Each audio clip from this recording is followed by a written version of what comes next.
ጤና ይስጥልኝ የተከበራችሁ ያልሞታችሁና ያልታገታችሁ ኢትዮጵያውያን እንደምን ሰንብታችኋል?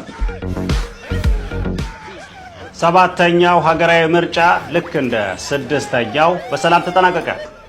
ስምንተኛው ምርጫ እስኪደርስ በዳሽሙላ የሚኖረው ህብረተሰብ በነቂስ ወጥቶ ይገለኛል፣ ይጠቅመኛል ያለውን ፓርቲ ሲመርጥ ውሏል።